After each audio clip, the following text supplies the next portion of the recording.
से राधे।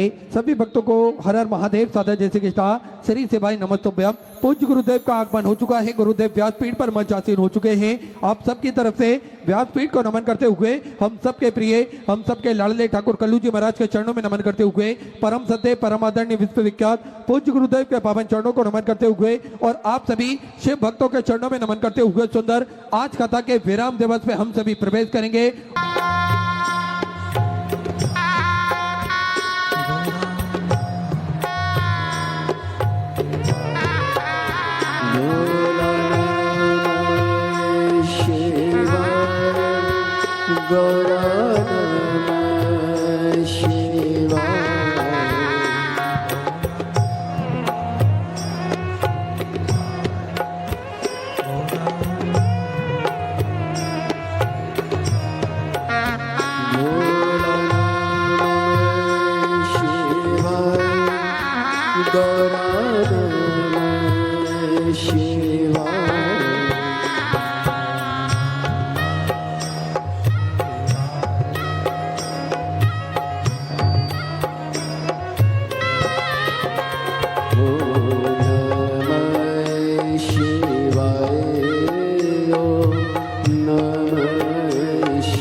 विश्वनाथ भगवान की कालेश्वर भगवान की ओंकारेश्वर भगवान की कुबरेश्वर महादेव की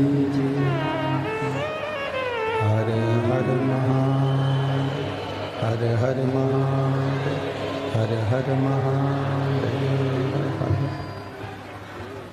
काशी विश्वनाथ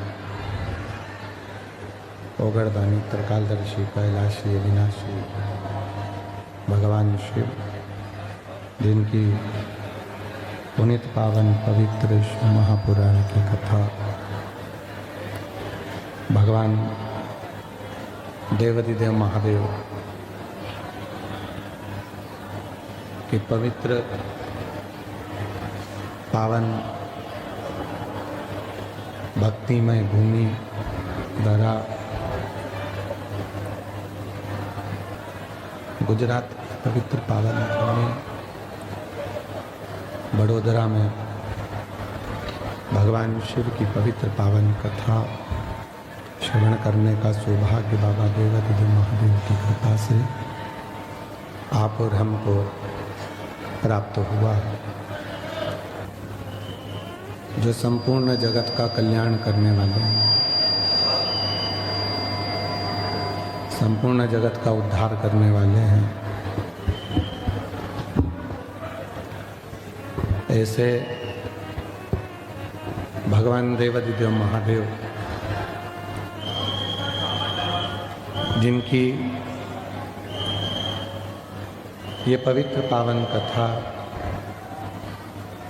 जो 7 दिन से बड़ौदा गुजरात की पवित्र धरा पर चल रही है, उसका आज विराम दिवस है।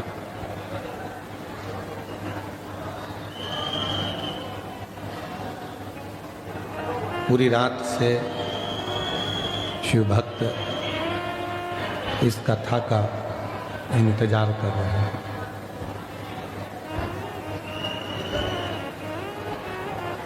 और ये कथा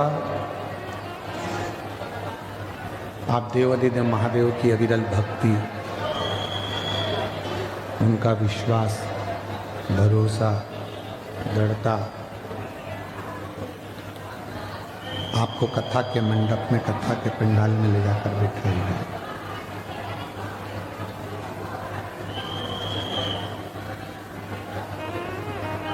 जब हम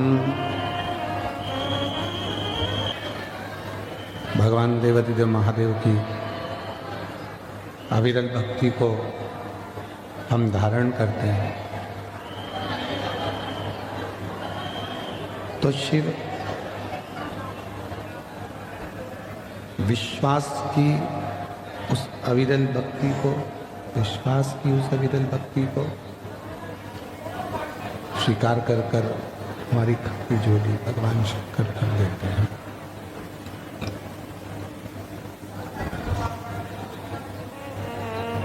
शिव की आराधना में, शंकर भगवान की साधना में, शिव की आराधना में, शंकर भगवान की साधना में सबसे ज्यादा जरूरी है विश्वास।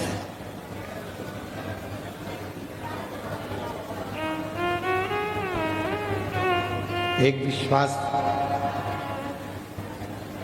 अपने माता पिता पर रखें, एक विश्वास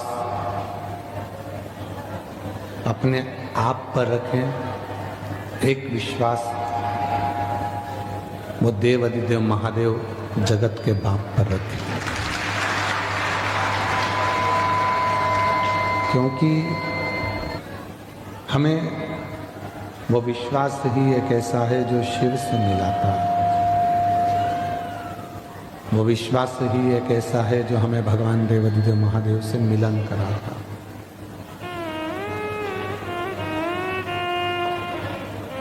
यदि विश्वास पूर्ण नहीं होता तो परमात्मा भी मिलता नहीं।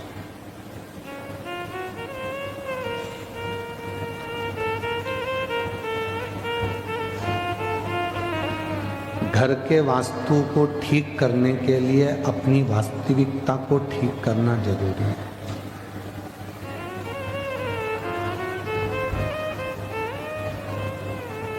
आपने थोड़ा सा दुख अगर जिंदगी में आया, थोड़ी सी तकलीफ आई, थोड़ा सा कष्ट आया, तो वास्तु शास्त्री को बुलाया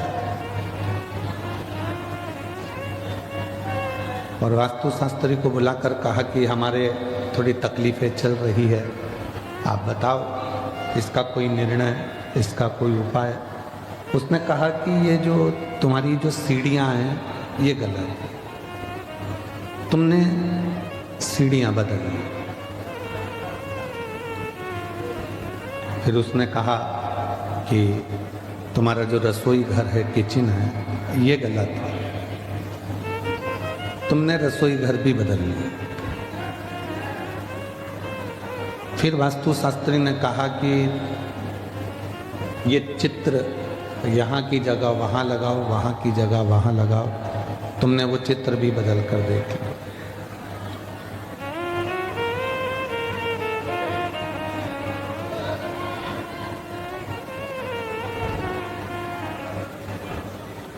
वास्तु ठीक करने से पहले अपनी वास्तविकता को ठीक करें।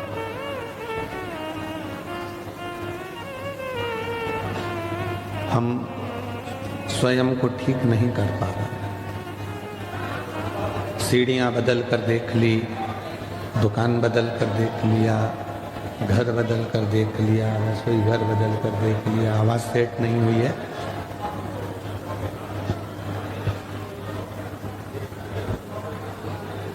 घर बदल कर देख लिया, हमने सीढ़ियाँ बदल कर देख ली, सब कुछ हमने बदल कर देख लिया, पर अब थोड़ा सा अपने आप को बदलो।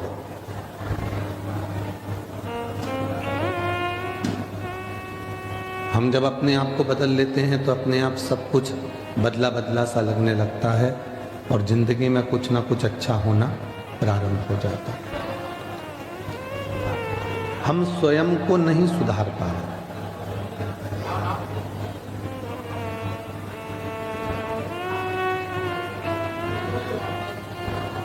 कल की कथा में कहा था, हम कहते बच्चों से हैं कि थोड़ा ध्यान से पढ़ो। कल भी कथा में कहा था कि हम किसी व्यक्ति से कहते हैं कि ध्यान से काम करो, ध्यान से गाड़ी चलाओ, ध्यान से पढ़ाई करो, ध्यान से काम करो। कल कथा में कहा था, पर हम अपने ऊपर ही, अपनी चित्त वृत्ति में, अपने मन पर ध्यान नहीं दे पाते।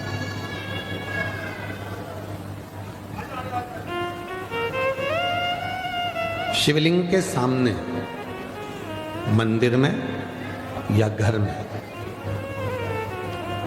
भगवान शंकर के मंदिर में भी अगर जा रहे हो, घर में भी अगर भगवान शंकर के शिवलिंग की पूजन कर रहे हो, या शिवलिंग का पार्थिव शिवलिंग बनाकर निर्माण कर रहे हो, तो तुम्हारी पूजा की थाली में कोई चीज कम है, चल जाए। तुम्हारे पूजन की थाली में अगर कोई चीज कमी है, चलेगी। पर शिवलिंग की पूजन करते समय, चाहे मंदिर में पूजन करो, चाहे अपने घर में पूजन करो, चाहे पार्थिव शिवलिंग का पूजन करो, पूजन की सामग्री कम होगी, चलेगी, पर मन रत्ती भर भी कम नहीं होना चाहिए। दिल परमात्मा में पूरा लगा होना चाहिए।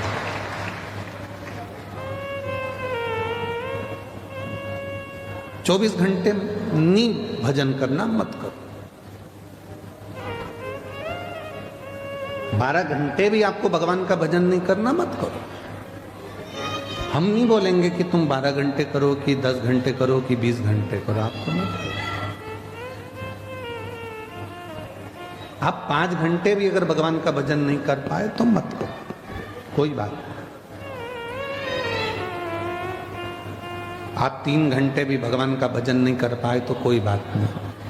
पर शिव महापुराण की कथा कहती है कि 24 घंटे जाने दो, 12 घंटे जाने दो, 3 घंटे जाने दो, पर 1 मिनट भी अगर आप शंकर भगवान के सामने बैठे हो और उसकी स्मरण कर रहे हो, तो उस स्मरण में तुम्हारा ध्यान फिर बटना नहीं चाहिए। तुम्हारा ध्यान परमात्मा की ओर पूरा केंद्रित होना चाहिए, पूरा केंद्रित।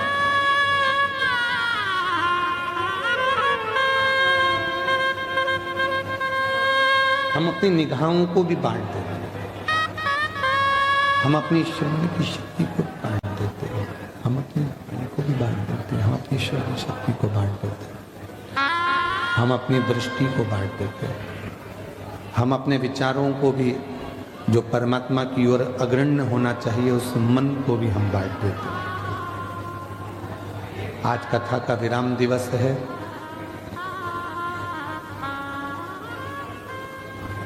स्वयं तुमरुका जी ने भगवान शंकर से एक वर मांगा था।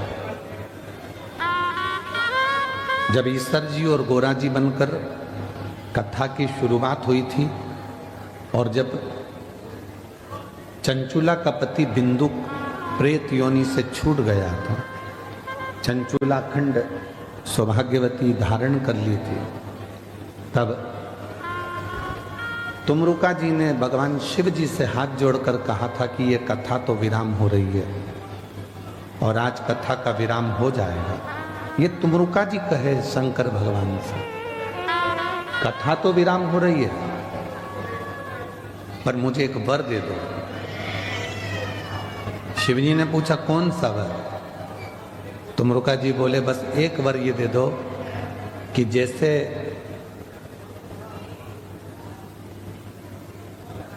कोई जाता जाता घर के बच्चों को कुछ देकर जाता है, उसी तरह जिस दिन ये शिव पुराण का विराम हो, उस दिन आप भी जितने शिव भक्त इस कथा को सुन रहे हों, उन सब की झोलियां भर कर चले जाए। ये वर दे दीजिए। इसीलिए शिव महापुराण की जो 6ठे दिन की रात्रि होती है या 5 दिन की कथा होती है, तो चौथे दिन की रात्रि होती है, उसको शिवरात्रि कहते हैं। और जिस दिन कथा का विराम होता है, उस दिन लाखों की संख्या में शिव भक्त केवल बाबा के चरणों में बैठकर कथा इसलिए सुनते हैं कि मेरा बाप, मेरा पिता, मेरा बाबुल, मेरा बाबा आज जाएगा, तो कुछ ना कुछ अपनी बेटी को, अपने बेटे को गोदी में देकर जाएगा। देकर जिस कामना से आप कथा सुन रहे हैं, जिस भाव को रखकर आप कथा सुन रहे हैं, जिस विश्वास को रखकर आप कथा सुन रहे हैं, वो विश्वास आपके जीवन में सुख प्रदान करता है, सुख देता है।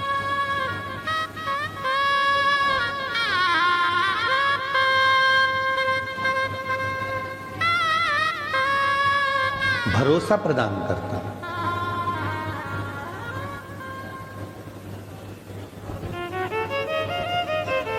कल हमको, आज भी हमको लेकर आए मित्तल साहब, गाड़ी ड्राइव करी आपने, और कल लेकर आ रहे थे तो मित्तल साहब कह रहे थे कि गुरुजी जितने शिव भक्त आए हैं इनके अंदर विश्वास बहुत है।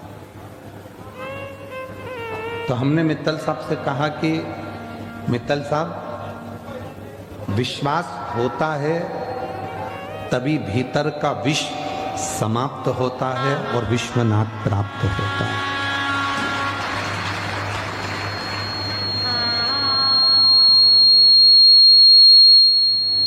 अगर विश्वास नहीं होगा तो भीतर का विष समाप्त नहीं होगा, विष समाप्त नहीं होगा तो विश्वनाथ नहीं मिलेगा, तो विश्वनाथ नहीं मिल सकता।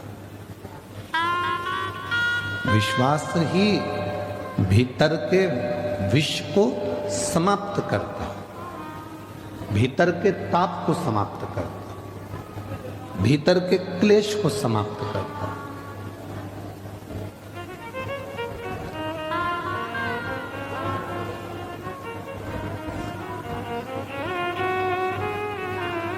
एक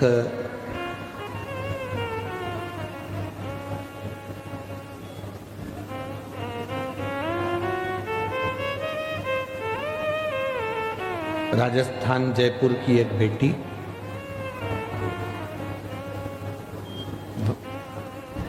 वनीता करके उसका नाम है,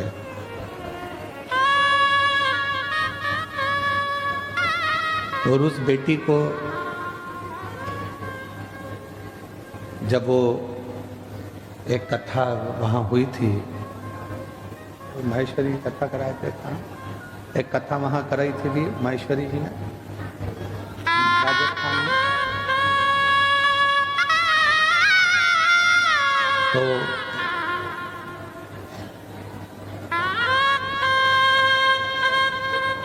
रतनगढ़ में कथा थी, तो एक वनीता नाम की एक बच्ची जो कि स्कूल में टीचर है, सरकारी स्कूल में, वो आई। समिति वालों से उसने निवेदन करा माहेश्वरी जी से कि मिलवा दीजिए, मिलवाए। बहुत रो रही थी। हमने पूछा बेटा क्या हुआ, तो कहा गुरुजी एक बड़ी बीमारी हो गई है, कैंसर जैसी बीमारी से कौन बच सका।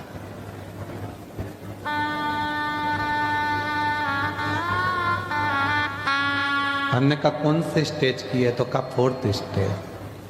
बच्चे, तो कहा अभी 1.5 साल का लड़का है। हमने कहा ठीक है।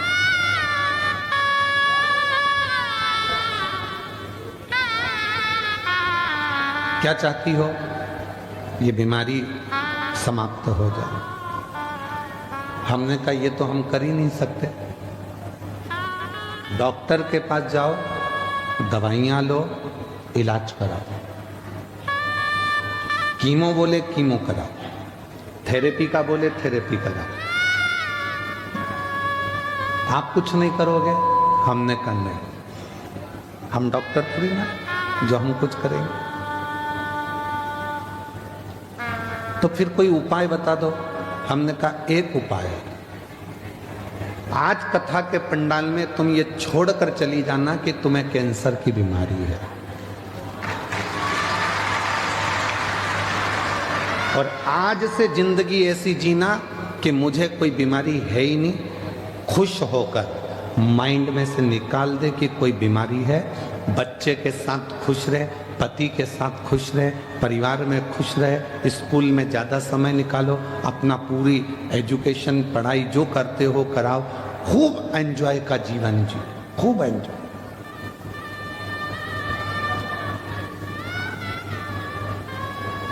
और वही बच्ची फिर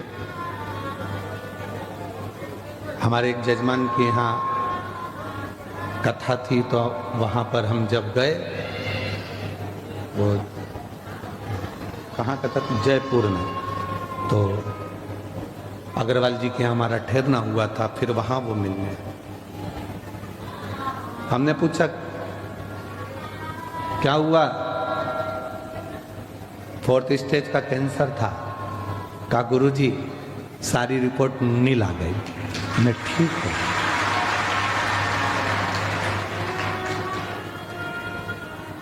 मेरी जीजियों, मेरे जीजाओं, मेरी बेटियों, मेरे बेटाओं, एक बात याद रखना, बीमारी को माइंड में बिठा लिया तो वो बीमारी तुम्हारा पीछा कभी नहीं छोड़ने वाली। बीमारी को माइंड से निकाल दिया तो बीमारी भी सोचती है ये तो मुझे झेल ही नहीं रहा, तो मैं दूसरे के पास चली जाऊं। झेल ही नहीं रहा।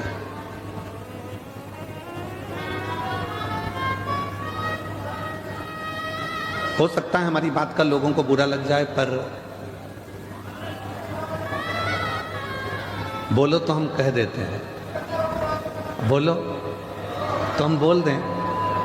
हो सकता है हमारी बात का लोगों को बुरा लग जाए, पर उसका उत्तर पूरा बड़ौदा और गुजरात देना। अगर कोई प्रश्न करे तो दे दोगे। बीमारी और गर्लफ्रेंड एक जैसी होती है।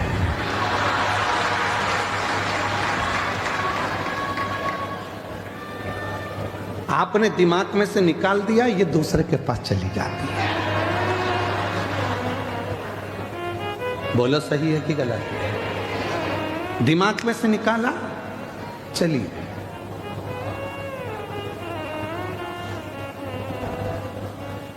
जब तक झेलते रहोगे तब तक उसके मोबाइल का बैलेंस भी तुम्हें डलवाना है, घुमाने भी तुम्हें ले जाना है, अपनी बाइक पे बिठाकर चाउमीन भी तुम्हें खिलाना है, और लोचा भी तुम्हें ही कराना है। लोचा भी तुम्हें। अब और तुमने एक दिन मन में सोच लिया इतना पैसा तो मैं फालतू का खर्चा कर रहा हूं, मेरे मम्मी पापा जिससे मेरी शादी कराएंगे वो मुझे जब मिलेगी और इतना मैं जब उस पर खर्च करूंगा तो मेरी जिंदगी संवर जाएगी, वो मुझे प्यार करेगी। खत्म खत्म। उसने सोचा मैं क्या करूं, तो मैं दूसरी जगह। बीमारी भी ऐसी है। तुमने सोच लिया मेरे घुटने को डॉक्टर ने बोला है बदलाना पड़ेगा, बदलाना पड़ेगा, बदलाना पड़ेगा, मेरे घुटने का ऑपरेशन होगा होगा होगा। तुमने माइंड में बिठा कर रख लिया। बड़ा बेटा आया, उससे भी दिन भर में जो मिलता है उससे तुम घुटने की बात करते हो। जितने मिलते हैं उससे तुम केवल मेरे कमर बहुत दुख है, कमर बहुत दुख है, हमारी कमर बहुत दुख है, हमारी कमर बहुत दुख है। बस जो मिले वो कमर ही कमर तुम्हारी बुद्धि में चलती रहती है। बहू के पास बैठोगी तो भी वही बात है, बेटी के पास बैठोगी तो भी वही बात, मोबाइल पे बहन से बात करोगी वो भी वही बात। जो बीमारी ने तुमको घेरा है तुम उस बीमारी से बाहर ही नहीं निकल रहे हो, क्योंकि तुम्हारी माइंड उस बीमारी में फंस चुका है। जिस दिन तुमने सोच लिया कि आज मैंने बड़ौदा की कथा सुनी है, बीमारी को आज यहीं पटक कर जा रही है, और गारंटी है 3 महीने में मेरा रिजल्ट अच्छा है। उसका प्रमाण ये लाखों भक्त विश्वास। छोड़ो,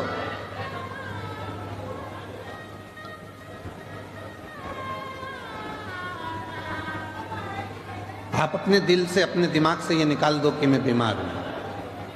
कई बेटियां कहती हैं क्या मेरी सरकारी नौकरी लगेगी? हम उनसे पूछते हैं तुम सरकारी नौकरी करोगे? हाँ।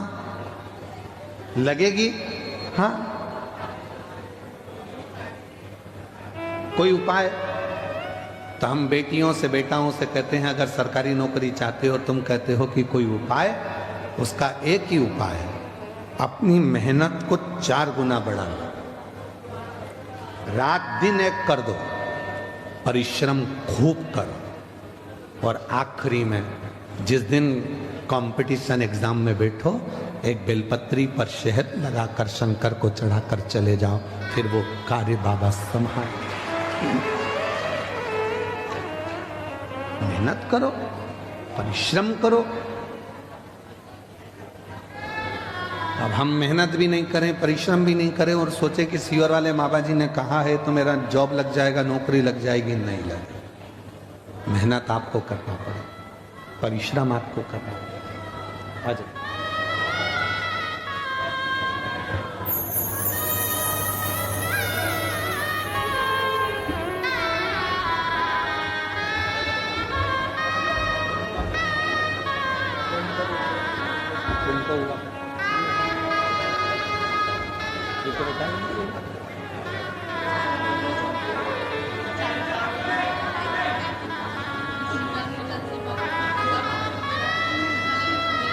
यही माँ है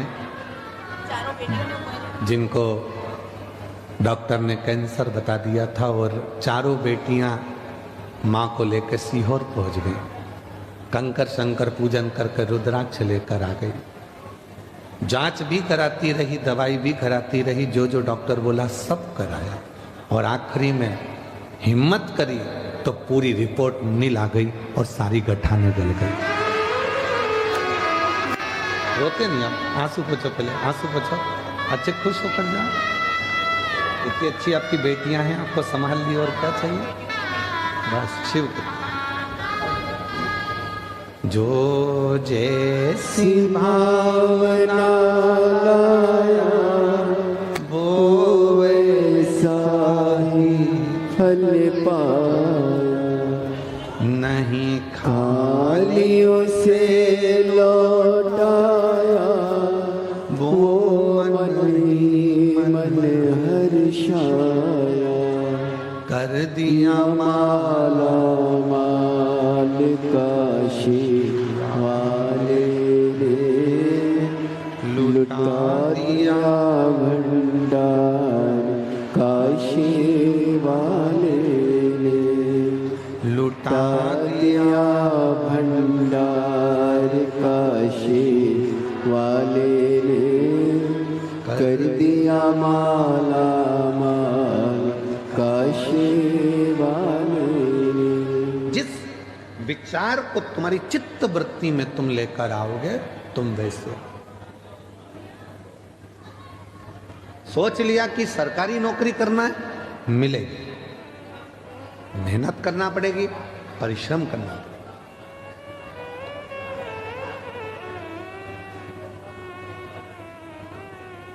कैसे नहीं मिलेगी?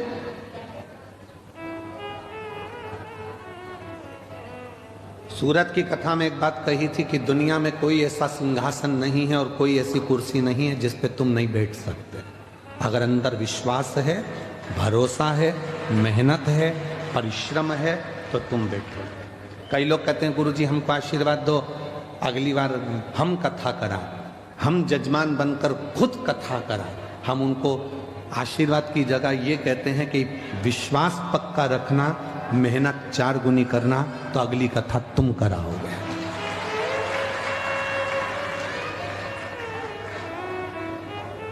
हम मेहनत ही ना करें, परिश्रम ही ना करें और सोचें कि सब कुछ मिल जाए तो नहीं मिल सकता। सीहोर वाले महाराज जी के पास में ऐसी कोई ना तो भभूति है, सीहोर वाले महाराज के पास ना कोई ऐसा टोना है, ना कोई ऐसा टोटका है कि हम तुमको दे दें और तुम्हें गड़ा हुआ सोने के हंडे मिल जाए। अगर ऐसे सोने के हंडे मिलते होते तो हम भी तुम्हारे गांव में नहीं आते। क्यों आते? बोलो सही है कि गलत है?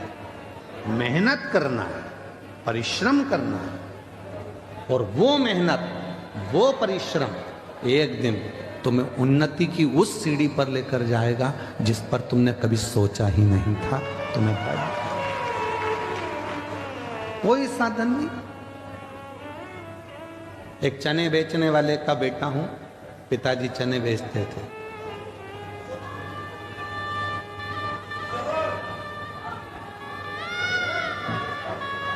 जब हमारे पिताजी चने का ठेला लगाते थे, उनकी आंख में मोतियाबिंद हो गया था।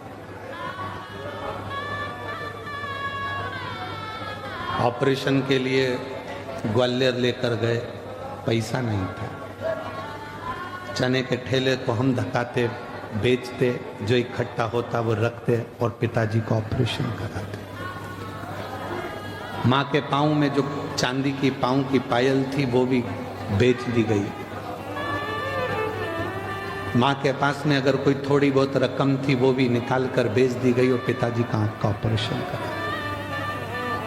उस समय की बात है, हिम्मत नहीं आ रही। दोस्तों की किताब लेकर पढ़ाई करी,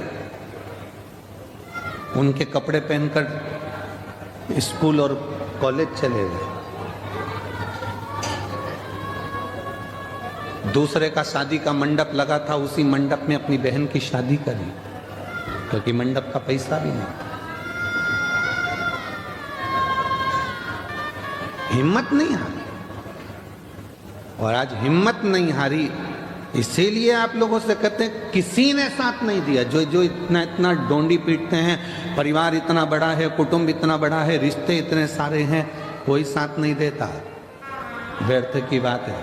अकेले पैदा हुए हो, अकेले परिश्रम करना है और अकेले ही सिंहासन पर बैठना, कोई दूसरा नहीं आएगा। तुम किसको अपना दुखड़ा सुनाते हो? थोड़ा सा घर में तकलीफ हुई तो बहन को फोन कर दिया, भांजी को फोन कर दिया, बेटी को फोन कर दिया, उसको फोन कर दिया। नहीं नहीं, तुम्हारा दुखड़ा कोई नहीं मिटा सकता।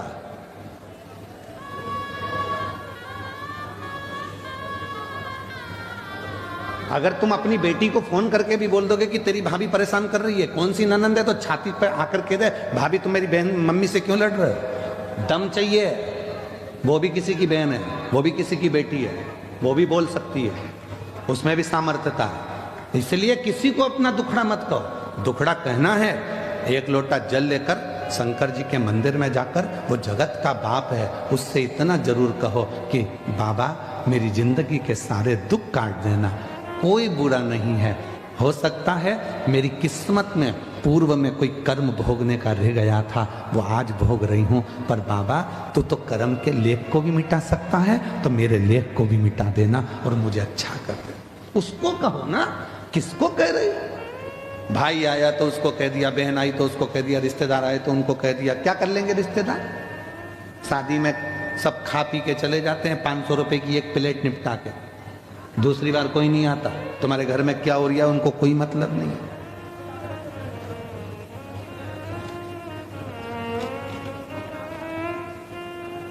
अदालत में जब तलाक का केस चलता है, कोई रिश्तेदार अगर खड़ा नहीं होता, बाप खड़ा है, माँ खड़ी है, बेटा खड़ा है, बेटी खड़ी है, बस वही खड़े हैं, बाकी का कोई नहीं आता। कौन आएगा?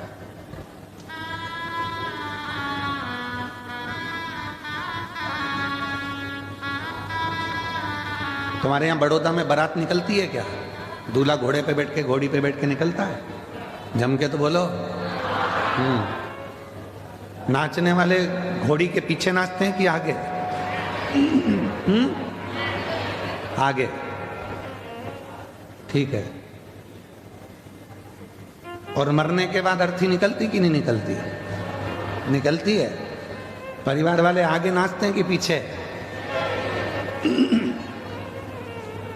जितने परिवार वाले रिश्तेदार होंगे, शादी में, खुशी में सब आगे होंगे, और दुख आया तो सब पीछे होंगे। अकेले आगे चल रहा है, अकेले आगे चल।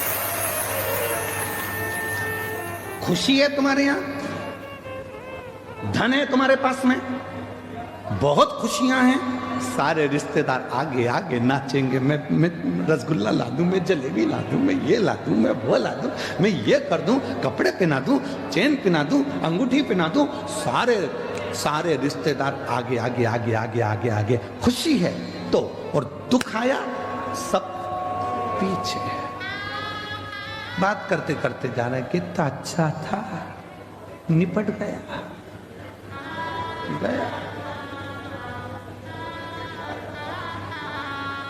कौन आया?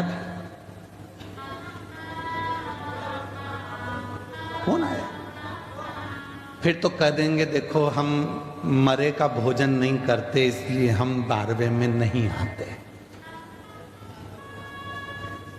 और वही मरा हुआ व्यक्ति का धन खा गए, संपदा खा गए।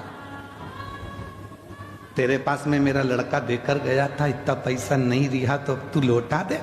वो देने का नाम नहीं, हम 12वें का भोजन नहीं खाते, बाकी का सब खा जाते हैं, बस वो ही नहीं खाते। खा गए।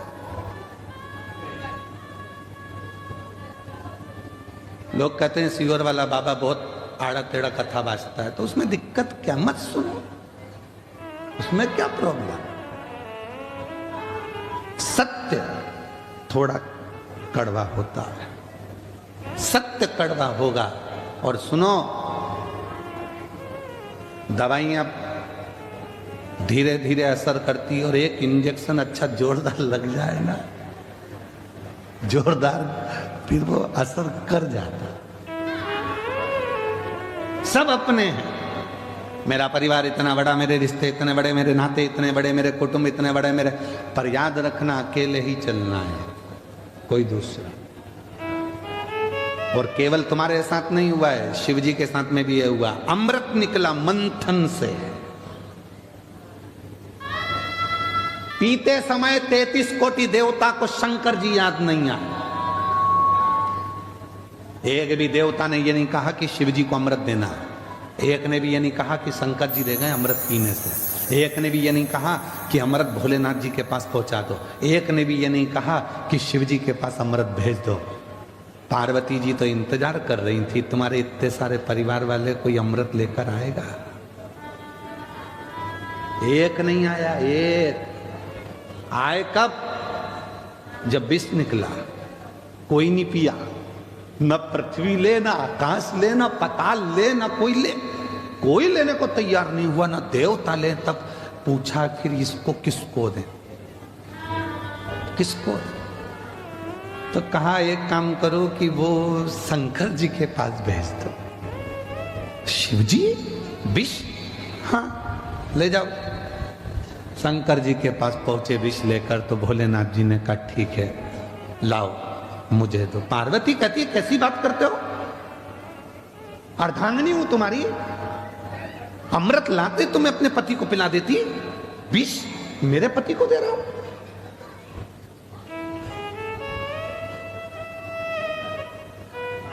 पार्वती जी सामने खड़ी हो गई, मेरा पति विष नहीं पिएगा, और सुनो स्वामी विष मत पीना। शंकर भगवान ने अपनी पत्नी को अपने पास में बिठाया, समझाया, पार्वती तू मेरी अर्धांगिनी है। एक चतुर पति, जब परिवार के लोग धोखा करते हैं, पत्नी अंदर से कछोटती है, इतना सबके लिए करा, उसके बाद भी तुम्हारी जिंदगी में दुख ही लिखा। तब भी चतुर पति अपनी पत्नी के कंधे पर हाथ रखकर समझाता है, तुझे तेरे पति पर विश्वास नहीं है क्या? ऐसे बंगले गाड़ी अगर ले भी जाएंगे तो अपने पति पर भरोसा रखना, 4 फैक्ट्रियां और खोल दूंगा, उतना बल है अगर तेरा साथ मेरे साथ है। अगर तेरा साथ मेरे साथ है तो 4 फैक्ट्रियां, 4 दुकान और खोल दूं। बच्चों का क्या होगा तो उसकी चिंता मत कर। मैं जब आया था बड़ौदा में तो मेरे पास भी कुछ नहीं था, उसी ने तो मुझे दिया है। अगर ये खा भी लेंगे तो मेरे ललाट पर लिखा हुआ कोई नहीं लेकर जाएगा, वापिस जोड़कर आगे बढ़ जाऊंगा, जाने दो। शिव जी ने धर्म पत्नी के कंधे पर हाथ रखा, मां जगत जननी पार्वती के कंधे पर हाथ रखकर शिव जी कहते हैं, पार्वती तू कह रही है कि विष नहीं पीना? पार्वती मालूम है तुझको, तू जगत जननी है, जगत जननी है, और मैं देवों में देव महादेव हूं। अगर कल की ठंडी रोटी बहुएं नहीं खाती, मां रसोई घर में देखकर आती है कि रोटी कितनी बची है, और आते से जब बहू गरम गरम खाना अपनी माँ के लिए लेके आती है, सास के लिए, तो माँ रोटी निकाल कर दे देती है, बेटा मुझे ठंडी अच्छी लगती है। क्या माँ को ठंडी रोटी अच्छी लगती है? नहीं, सब गरम खा रहे हैं तो सास को भी गरम रोटी अच्छी लगती है, पर उसको मालूम है टिफिन में रखी है, बाद में फेंका जाएगी, कहीं बाहर जाएगी, कोई को देना पड़ेगी, उससे अच्छा है ठंडी रोटी मैं खा लूं। वो खा जाती है। तो तू तो मां है पार्वती, तू जगत जननी है पार्वती, और तू कह रही है कि मैं विष ना पीऊं। शिव जी ने जब अपनी धर्म पत्नी को समझाया, मौन हो गई मेरी मां जगत जननी, मौन। आंख से आंसू बह रहे थे मां के। शिव जी बोलते हैं, एक बात बोलूं पार्वती, बोलो। तेरे बिना तो मैं विष भी नहीं पी सकता, तेरे बिना तो मैं विष भी नहीं पी सकता।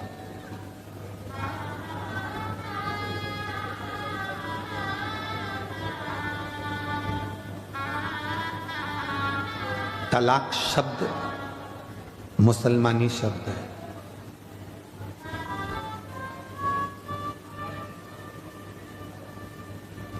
मुसलमान जितने भी पति पत्नी के विच्छेद कराने वाले जो शब्द हैं, ये सब दूसरों के हैं।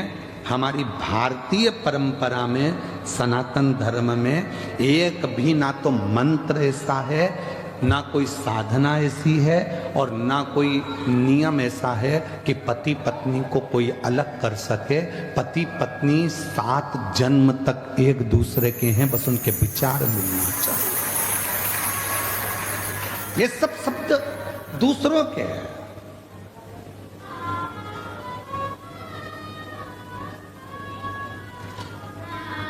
ये सारे शब्द दूसरों के।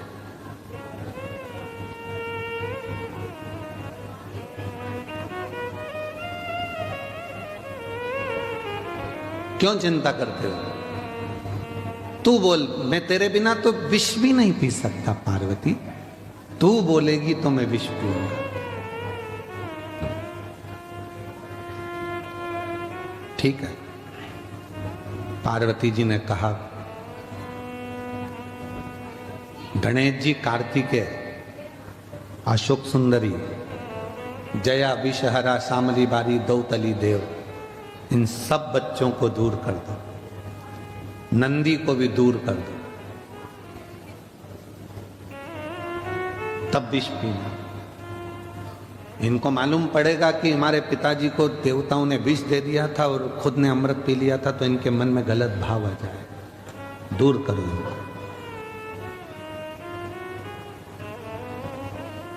इनको दूर कर दिया था, सबको भेज दिया। गणेश जी चले गए, अष्टविनायक बनकर बैठ गए।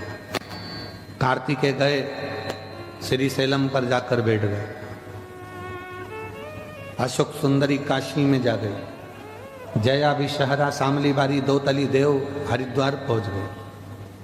सब चले। नंदी बचा था। शिव जी ने कहा, नंदी, विष पीऊंगा, तुझे अच्छा नहीं लगे, तू जा।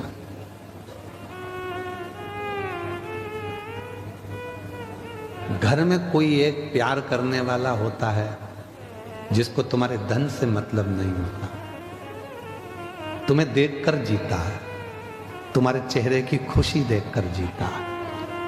शिव जी के चेहरे की खुशी देखकर जीने वाला एक ही था, वो था देवती देव महादेव का नंदी। इसलिए आज भी मंदिर के बाहर उनका चेहरा देखता रहता है बैठकर। वो जीना से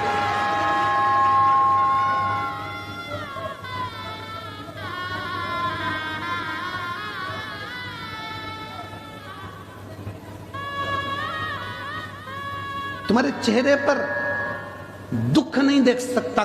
परिवार में कोई एक व्यक्ति, या तो तुम्हारा मित्र, दोस्त, सखा, पुराना कोई हो, या अभी का कोई हो, या कोई ऐसा हो जो कोई परिवार में, कुटुंब में, रिश्ते में, नाते में, दोस्तों में, मित्रों में, तुम्हारे बेस्ट फ्रेंडों में, कोई तुम्हारे नौकर में, चाकर में, कोई काम करने वालों में, कोई तुम्हारी ड्राइविंग करने वालों में, कोई तुम्हारी फैक्ट्री में काम करने वालों में, तुम्हारे घर में रोज आने जाने वालों में कोई एक ऐसा होगा जो तुमको बहुत प्यार करता होगा। वो तुम्हें दुखी नहीं देख सकता।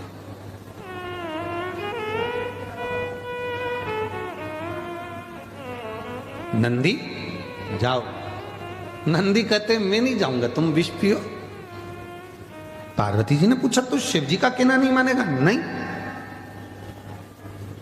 विष पीने के बाद हो सकता है इनको चक्कर वक्कर आ गए, गिर पड़ गए तो मुझे लेके भगना पड़ेगा ना हॉस्पिटल। ड्राइवर का होना और गाड़ी का होना तो जरूरी है ना।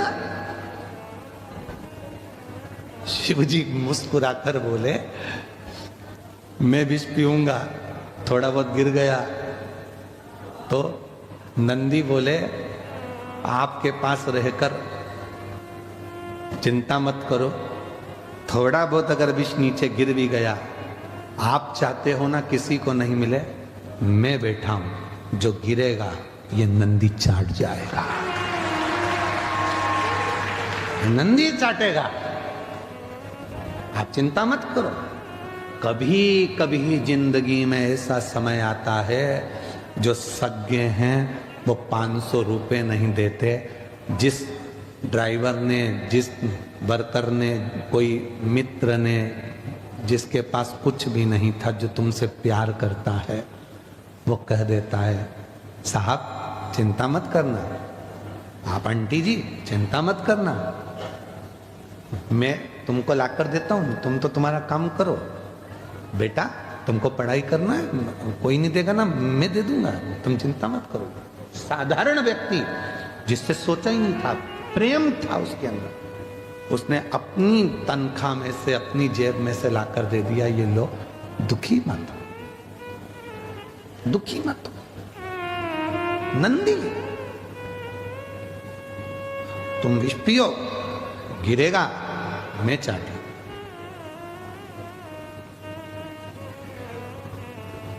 पार्वती जी के चेहरे पर मुस्कुराहट आ गई। कोई स्नेह करने वाला हो तो नंदी तेरे जैसा हो, किसी को नहीं देखता, केवल शिव को देखता, केवल शिव।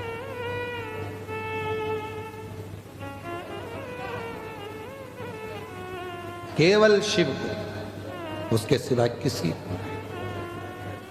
शंकर की ओर उसका मुख होता है और शिवलिंग की ओर देखता रहता। देख,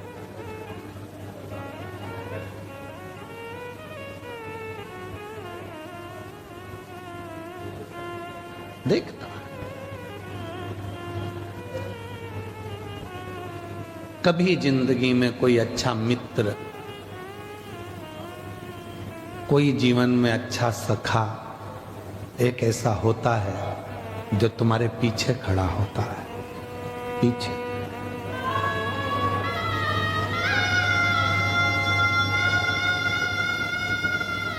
कोई जिंदगी में कोई अपना एक ऐसा हो जाता है जो तुम्हारे पीछे खड़े होकर तुम्हें हिम्मत देता है, घबराना नहीं, मैं हूं।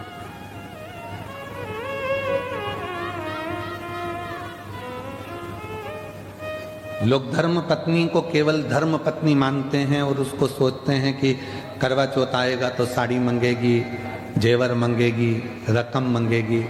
कभी विचार करना, वो जेवर, वो साड़ी, वो रकम अपने लिए नहीं मांगती है। उसको मालूम है जिस दिन मेरे पति पर अगर थोड़ा भी दुख आया तो मेरे जितने जेवर हैं वो इसी के काम आने वाले हैं, मेरे लिए इसी के काम।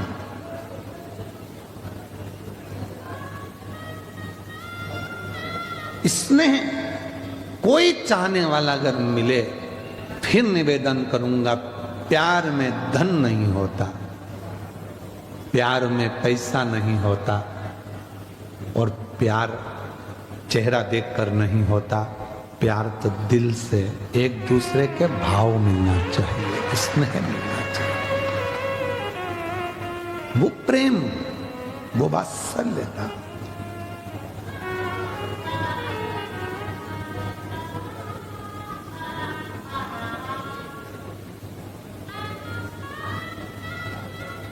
हम जिन मित्रों की किताब लेकर पढ़ते थे, हम जिन मित्रों के कपड़े पहनकर स्कूल चले जाते थे, उन मित्रों के भी रिश्तेदार कहते तेरे कपड़े मत दिया कर इसको।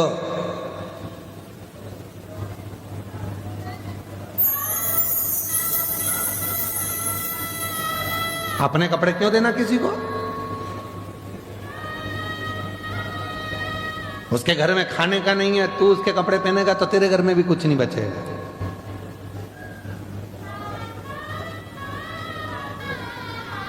मत देना इसको कपड़े। अपनी किताब क्यों देता है?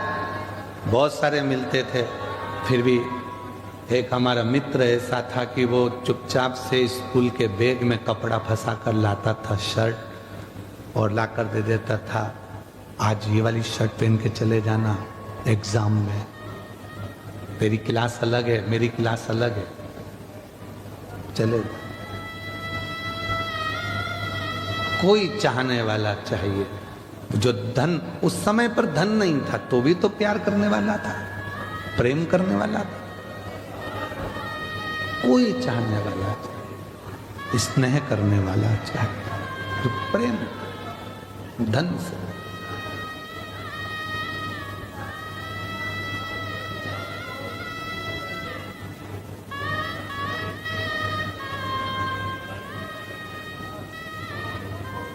महाराज जब स्नेह पार्वती जी ने देखा शिव जी को कि शंकर भगवान विष पीने की तैयारी में है, पार्वती जी ने विचार कर लिया मेरे पति विष पिएंगे, मैं क्या करूं? आद्य शक्ति जगत जननी जगदम्बा दुर्गा भवानी जैसे ही शिव विष पी रहे थे, पार्वती जी उनके कंठ में जाकर बैठ गई। मां पार्वती कंठ के अंदर विष को नीचे उतरने ही नहीं दिया। उतरता तो मरते ना, उतरा ही नहीं। पार्वती कंठ में बैठी है, वो विष उसी गले में घूम रहा है, नीचे नहीं जा रहा। अगर विष नीचे चले जाता तो शंकर पूरे नीले पड़ जाते, पर उनका केवल कंठ नीला पड़ा, इसलिए नीलकंठ महादेव हो। नीचे ही नहीं गिरने दिया, विष को जाने ही नहीं दिया, कंठ पर रोक दिया। मेरी जीजियों, मेरे जीजाओं, घर की एक धर्म पत्नी केवल ऐसी होती है, तुम्हें लगता है कि वो घर में रहती है तो बहुत ऐश और आराम की जिंदगी जीती है। तुम दुकान पर सर्विस में नौकरी पर रहते हो तो तुम्हें लगता है कि मैं ही थकता हूं, केवल मैं ही थक रहा हूं, और वो ऐश की जिंदगी जी रही है। एक धर्म पत्नी अगर सच्ची है ना, तुम्हारे लिए भोजन भी बनाती है, बच्चों का टिफिन भी बनाती है, पढ़ाती भी है, बुजुर्ग माँ बाप की सेवा भी करती है, और शाम को तुम्हारी दुकान से आने का, ऑफिस से आने का इंतजार भी करती है, भोजन भी बनाकर फिर रात्रि को तुमको देती है। उसका समर्पण, लोगों के ताने भी सुनती है, विष भी पीती है।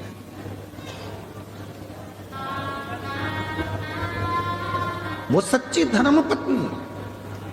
केवल विवाह हुआ, शादी हुई, एक आध बच्चे हो गए, 84 बात खड़ी हो गई और उसके पीछे तलाक हो रहा है, तो समझ लेना कि तुमने अपनी जिंदगी को भी सही जिया ही नहीं। और तुमको लगता है कि इस लड़के से तलाक ले लूंगी, दूसरी शादी कर लूंगी, या मैं इस लड़की से तलाक ले लूंगा, दूसरी शादी कर लूंगा।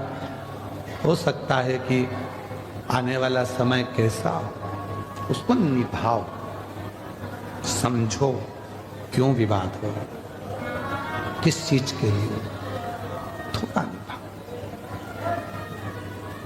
साधु। हाँ, कोई धन का ही मीत है, पैसे से ही प्रेम है, तो फिर तलाक भी हो सकता, पर धन का मीत नहीं है, केवल प्यार चाहता है, केवल प्रेम चाहता है, तो फिर पैसे को बीच में मत लाना, धन बीच में।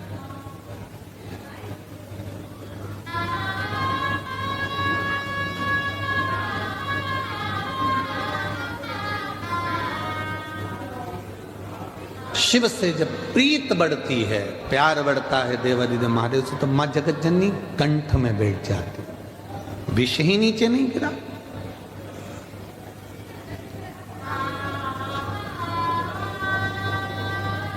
थोड़ा सा 2-4 बूंद नीचे गिरा तो मेरे नंदी ने उसको साफ कर दिया, आने ही नहीं दिया नीचे विश्व। पति से ज्यादा धर्म पत्नी को विष पीना पड़ता है।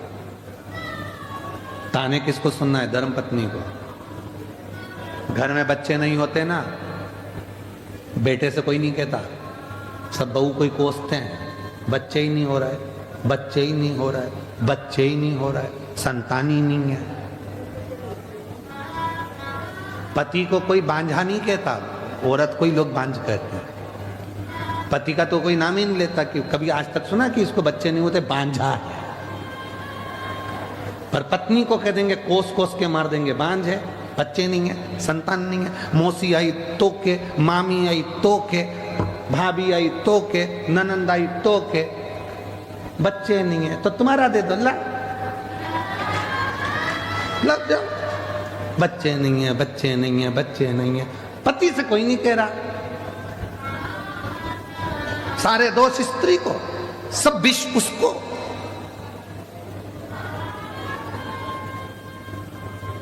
खाने में नमक नहीं डाला, इसको तो आता ही नहीं है।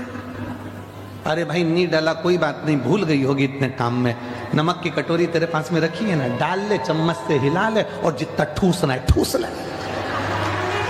काय को माता बच्ची करती, नमक नहीं डाला, उसके प्राण खा रही, इसको तो बनाना ही नहीं आता, इसके बाप के घर से कुछ सीखे ही नहीं आई। आई सीख के मुंह चलाना, चलाए चलाए, अगर वो चलाएगी ना तो फिर तुम्हारा मुंह बंद हो जाएगा। इसलिए जो सीख के आई, बहुत अच्छी बेटा, कम नमक डालना चाहिए, उसको मालूम है सास ज्यादा नमक खाएगी ऊंची नीची हो जाएगी। शक्कर कम डाली, कोई बात नहीं, शुगर ऊंची नीची हो जाए। अच्छा हम आपसे पूछें, बड़ौदा वालों बताना जरा, उत्तर देना, सब समझदार बैठे हो, उत्तर दे सकते हो। पहले के समय में, दादा परदादा के समय में शुगर की बीमारी थी क्या? जम के बोलो, नहीं थी। नाथद्वारा में, श्रीनाथ जी की हवेली में, सांवरिया सेठ में, सालासर जी में, बाबा जी के यहाँ जितने मंदिर थे, तिरुपति में, चाहे जितने मंदिर होते थे, द्वारका नाथ में सबसे ज्यादा मीठा ही चढ़ता था, और चोगना मीठा।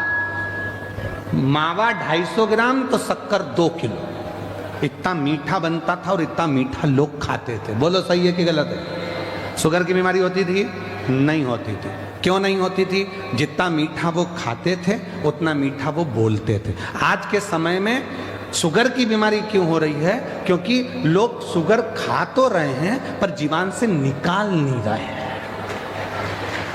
शुगर का लेवल बराबर करिए, मीठा खाओ, मीठा बोलो। अगर मीठा बोलते रहोगे तो शुगर बाहर निकलती रहेगी। जिसकी शुगर नहीं निकलती वो नस में घुसते घुसते घुसते घुसते शुगर की बीमारी हो जाती है। इसलिए मीठा खाओ पर मीठा बोलो तो शुगर लेवल में चलती रहेगी, शुगर का लेवल बराबर चलता है।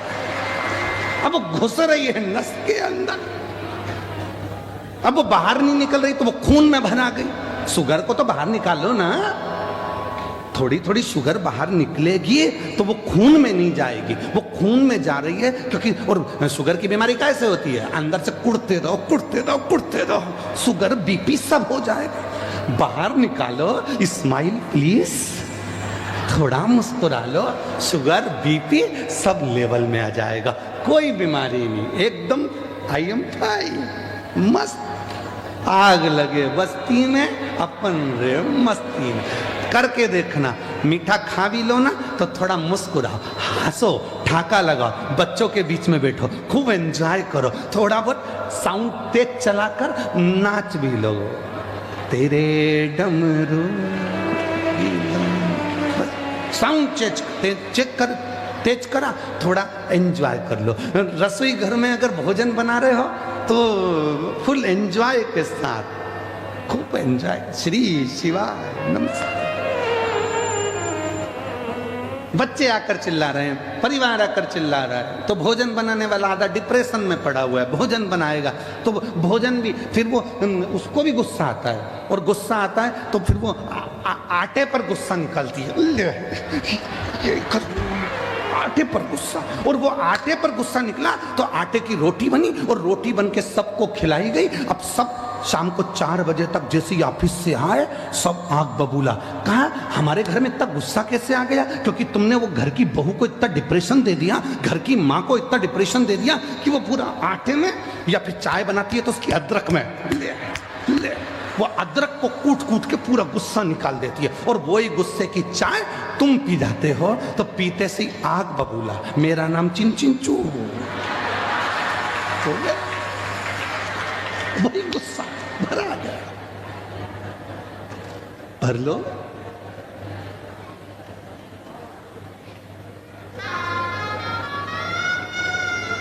उसको सुखी रखो। तुमने अगर मेरी जीजी को सुखी रखना चालू कर दिया तो जी जाओ, तुम्हारी तो बल्ले बल्ले हो जाएगी पक्का। तुम उसको सुखी रखो, खुश रखो, ठीक है जो है, तू अच्छी रहेगी। पार्वती मैया कंठ में बैठ गई, विष नीचे नहीं आने दिया, विष नीचे नहीं करने दिया, गिरे कैसे?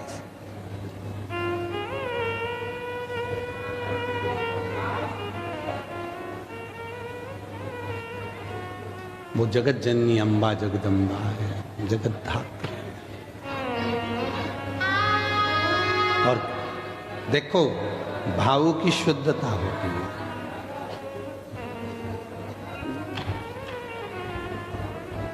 अगर दिल में अगर परमात्मा बसा है तो तुम फिर कहीं पर भी बैठकर उसको भज सकते हो। कहीं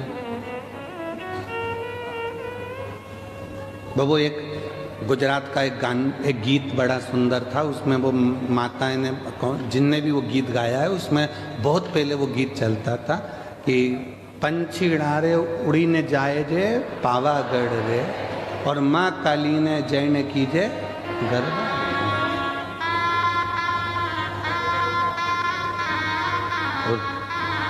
मतलब पंछीड़ा कौन? ये मन उस जगत जननी के चरणों तक।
विराजो, बैठ जाए सभी।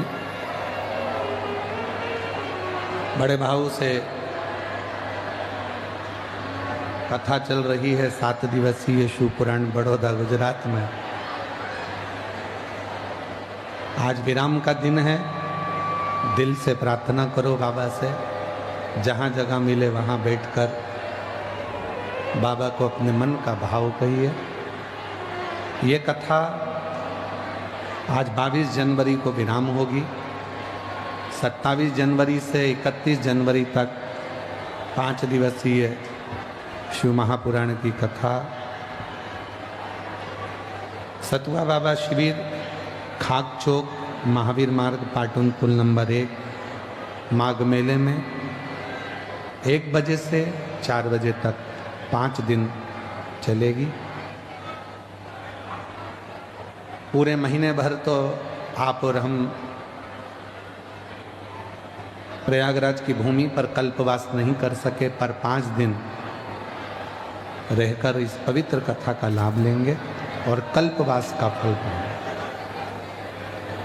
उसके बाद में कथा 11, 12, 13 तारीख को डबरा मध्य प्रदेश में 3 दिवसीय शिव पुराण की कथा रहेगी। डबरा, दतिया, झांसी, बीना, ग्वालियर के पास के सभी शिव भक्तों से निवेदन है, आप लोगों को मौका नहीं मिल पाता है, 3 दिवसीय शिव पुराण आपको मिल रही है डबरा में, तो 1 बजे से 4 बजे तक वहाँ भी कथा का लाभ लेकर अपने जीवन को धन्य बनाए। फिर रुद्राक्ष महोत्सव, जो मेरी जीजियों का मायका है कुबरेश्वर धाम, ऐसे पवित्र भूमि पर पूरे साल लोगों को इंतजार रहता है उस रुद्राक्ष महोत्सव का दर्शन करने का, जहां 14 फरवरी से 20 फरवरी तक रुद्राक्ष महोत्सव रहेगा।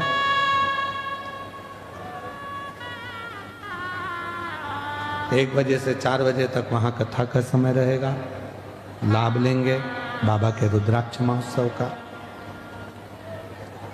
15 फरवरी को शिवरात्रि है, तो ग्रीन शिवरात्रि के रूप में उसको मनाएं। एक वृक्ष अवश्य लगाएं, प्रेरणा दें दूसरों को कि वृक्षारोपण से हमारी प्रकृति, वनस्पति हरी भरी रहे और पृथ्वी का जल स्तर बढ़े, वायुमंडल क्लीन हो, साफ हो, कोई बीमारियां जो आज लोगों को हो रही हैं उन बीमारियों से बचा जा सके। हृदय से, भाव से बाबा से विनय करें, निवेदन करें। जहां भी आप लोगों को जगह मिली है वहां बैठकर बाबा को अपने मन की बात कहिए।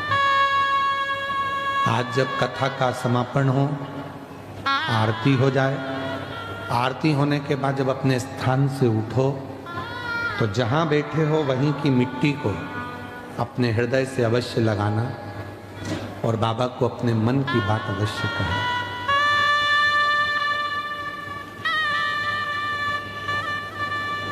साथ में बाबा से प्रार्थना करिएगा, साथ में बोलिएगा, दिल से बाबा को नमन करिएगा, विनय करिएगा।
बाबा देवादिदेव महादेव भगवान शिव ओगड़दानी त्रिकालदर्शी कैलाशी विनाशी भगवान शंकर की पवित्र कथा कह रही है, शिव महापुराण की कथा वर्णन कर रही है, शिव तत्व कह रहा है, शिव महापुराण की कथा कह रही है, भगवान शंकर का पवित्र चरित्र कह रहा है, शिव तत्व कह रहा है। माँ जगत जननी जगदम्बा अम्बा पार्वती जी शिव जी के कंठ में जाकर विराजमान हो जाती हैं। भगवान शंकर के कंठ में जाकर बैठ जाती हैं। विष को ऊपर की ऊपर रोक लेती हैं, नीचे जाने देती है, विष को ऊपर रोक लेती हैं, विष को वो विष नीचे ही नहीं जा रहा। जगत के हित के लिए, जगत कल्याण के लिए भगवान देवादिदेव महादेव ने विष पिया। दुनिया में कोई चीज भारी नहीं है, हर भारी चीज को हल्का समझो।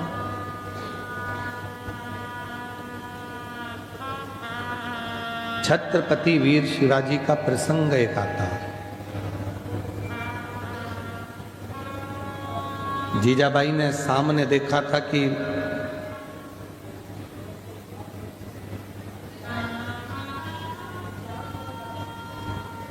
अपना ध्वज किले पर द्रोहियों ने, दुश्मनों ने लगा रखा था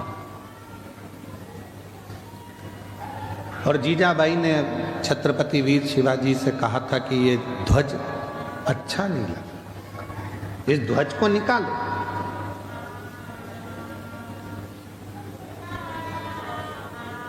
छत्रपति वीर शिवाजी ने कहा था, मां सामने वाली जो विद्रोही हैं उनके पास में सेना बहुत है, भले सेना हो, तुम में बल कम है क्या? अपने आप को कभी दुनिया से कमजोर मत समझो।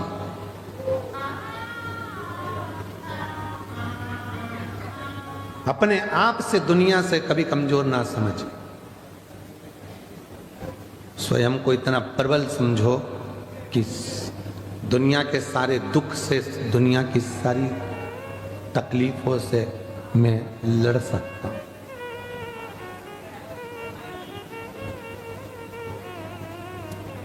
एक कथा आती है शिव महापुराण के अंदर कि तारकासुर जिसने वर मांगा था कि मैं मरूं तो शिव जी के पुत्र के द्वारा मरूं। आवाज को सेट करिए, आवाज ठीक नहीं है। शिव जी के पुत्र के द्वारा मैं मरूं, भगवान शंकर के बेटे के द्वारा मैं मरूं। और जब षडानंद कार्तिकेय जी का जन्म हो गया, षडानंद कार्तिकेय जी प्रकट हो गए और कार्तिकेय बाबा जब प्रकट हुए तो उन्होंने माँ आद्यशक्ति जगत जननी जगदम्बा दुर्गा भवानी से कहा, माँ आद्यशक्ति भवानी से उन्होंने विनती करी कि मैं कैसे, इस तारकासुर ने वर मांगा है, इस तारकासुर ने वर मांगा है कि मरूं तो शिव जी के पुत्र के द्वारा मरूं, बेटे के द्वारा मरूं। पर मैं छोटा हूं और तारकासुर की सेना विशाल है,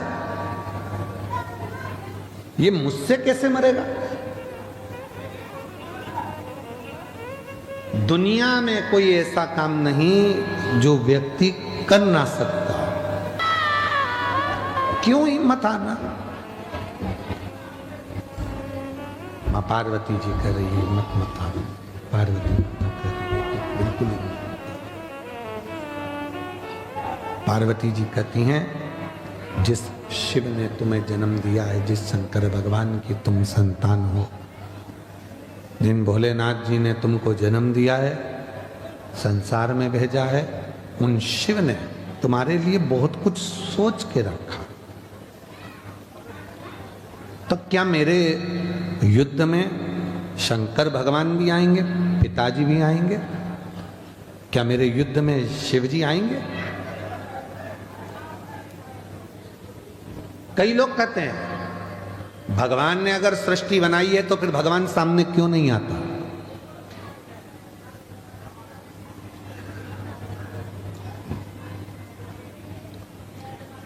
कंपनी बनाने वाला, कंपनी का मालिक हर एक कस्टमर के सामने नहीं आता। बोलो सही है कि गलत है? कंपनी बनाने वाला, कंपनी का मालिक हर एक कस्टमर के सामने नहीं आता। वो जो उच्च लेवल का होगा, उसकी बात को समझने वाला, जिनके माथे पर उसने कंपनी को सौंप रखा है, जो कंपनी को देख रहे हैं, जो कंपनी को देख रहे हैं, कंपनी को संभाल रहे हैं, जो कंपनी को संभाल रहे हैं, कंपनी को देख रहे हैं, उनके माथे पर वो छोड़ कर जाता और उनसे मिलता। कई लोग कहते हैं भगवान हमको दिखता ही नहीं है, तुम काम करते रहो। कंपनी का मालिक है, उसने इस सृष्टि को रचा है, इस सृष्टि का निर्माण किया है।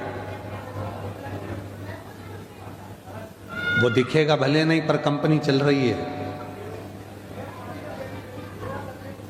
सब कुछ दिया उसने संसार में, फिर भी अगर रोते हो तो तुम्हारी जिंदगी का रोना। कई लोग कहते हैं मैं बहुत गरीब हूं, मेरे पास में कुछ नहीं है। भगवान कहते हैं मैंने तुझे करोड़पति बनाकर भेजा है। एक लड़का, नौजवान लड़का, मरने के लिए ऊपर पहाड़ पे चढ़ गया। वहीं पर संत निकल कर जा रहे थे, कोई शिव के भक्त थे, भगवान शंकर के परम भक्त। निकल कर जा, लड़के से पूछा क्या कर रहा है? कहा सुसाइड कर रहा हूं, मर रहा हूं। क्यों मर रहा है? भगवान ने मुझे इतना गरीब बनाकर भेजा, मेरे को कुछ भी नहीं दिया। मेरी किस्मत में तो भाटा ही भाटा लिखा, किस्मत में कुछ भी अच्छा नहीं लिखा। मेरी किस्मत तो पूरी बेकार है, मेरी किस्मत में कुछ अच्छा है, मेरी किस्मत तो सब बेकार। भगवान ने मेरे को कुछ अच्छा दिया ही नहीं, मेरी किस्मत में तो भाटा ही भाटा लिखा। मेरी किस्मत है ही अच्छी है, तो मरना अच्छा, इसलिए मैं मर रहा हूं। शंभो शंभो शंभो शंभो, मैं मर रहा हूं, मैं मरने जा रहा हूं। गरीब है, परमात्मा ने मेरी किस्मत में धन नहीं दिया। तो संत ने कहा तू अगर मरने ही जा रहा है तो कल मर जाना। आज का मुहूर्त है भी अच्छा नहीं, आज मरने वाले भूत बन जाते हैं, और कल मरेगा तो सीधे बैकुंठ जाएगा। तो उसने कहा एक ही दिन की तो बात है, कल मर जाऊंगा, उसमें कौन सा टेंशन। पर एक दिन में करूंगा क्या? तो संत ने कहा अब जब तू मर ही रिया है तो मेरे काम आ जा, थोड़ा बहुत मेरे ही काम कर ले। मरते मरते मुझे ही कुछ दे के चलेगा। तुम्हें क्या चाहिए? तो क्या बस कुछ नहीं चाहिए, तू मेरे साथ चल। संत ने हाथ पकड़ा, उस व्यक्ति को लेकर राजा के पास पहुंच गया। राजा ने देखा मेरे गुरुजी आए, प्रणाम। गुरुजी ने आशीर्वाद दिया, राजन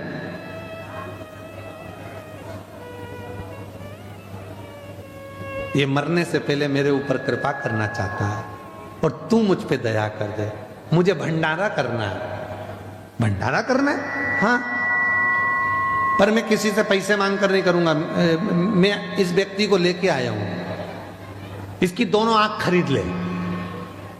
राजा कितने पैसे देगा? बोलो। राजा ने कहा एक आंख का 1 लाख, 2 लाख रुपए दिए। ठीक है। इतने में बाजू में लड़का खड़ा था, मैं काय को बेचूं? मेरी आंख? संत ने कहा कल मरी तो रियायत दे जा, तेरा का बाप का क्या चाहे, मरने से पहले तो देना।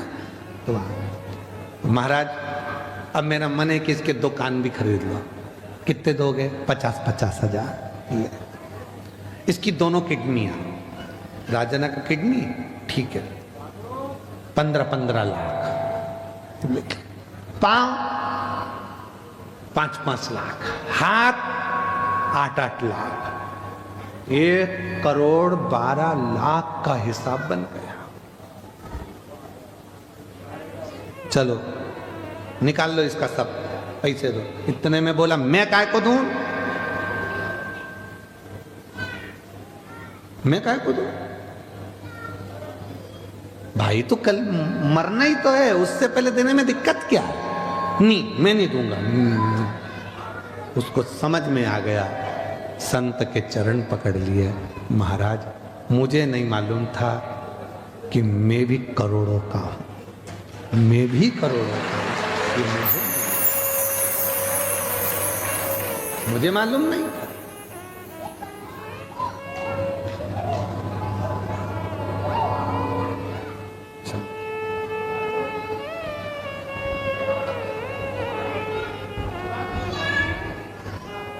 मुझे मालूम नहीं था कि मैं करोड़ों का हूं।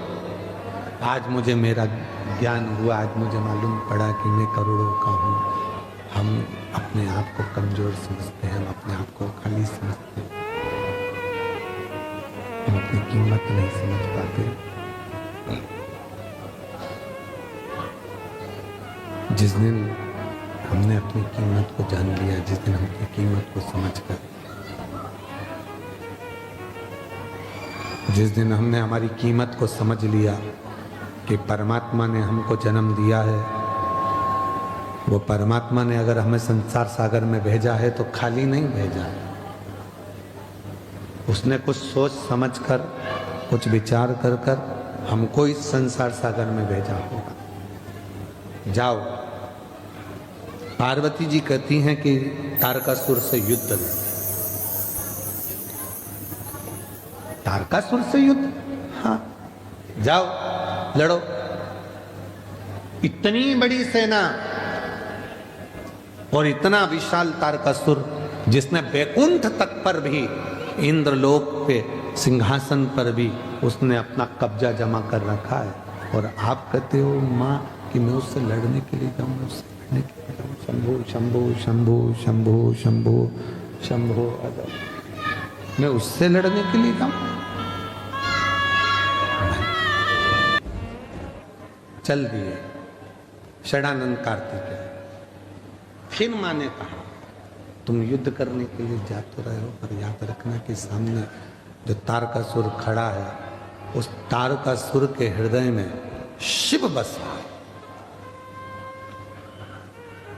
जिसके दिल में, जिसके हृदय में शिव का निवास होता है, उसका दिल कभी ना दुखाए, उसको कभी कष्ट ना दीजिए।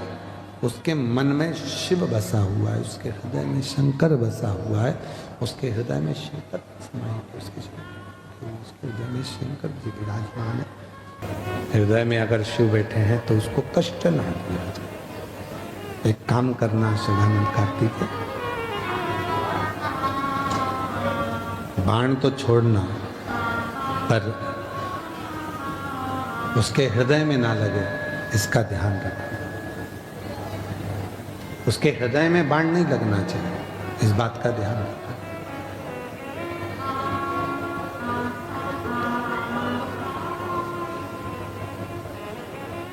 सामने तारकासुर था, षडानंद कार्तिकेय का युद्ध चल रहा। तीक्ष्ण तीक्ष्ण बाण छोड़ने का जब समय आया तो तारकासुर के चेहरे पर प्रसन्नता थी।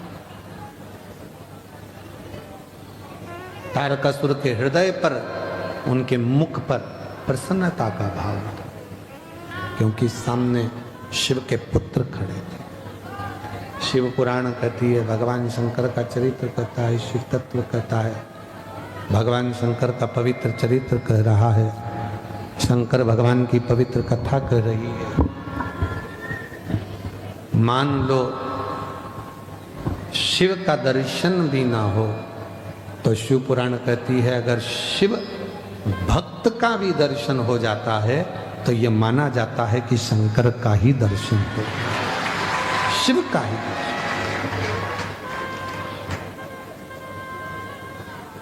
तारकासुर ने षडानंद कार्तिकेय का दर्शन किया, शिव का दर्शन। क्यों कहते हैं शिव मंदिर के अंदर नहीं जा सकते, शिव मंदिर में जाके जल नहीं चढ़ा सकते, तो शंकर के मंदिर के सामने से निकल कर चले जाओ, वो भी नहीं कर सकते तो शंकर मंदिर के शिखर का, ध्वजा का दर्शन कर लो।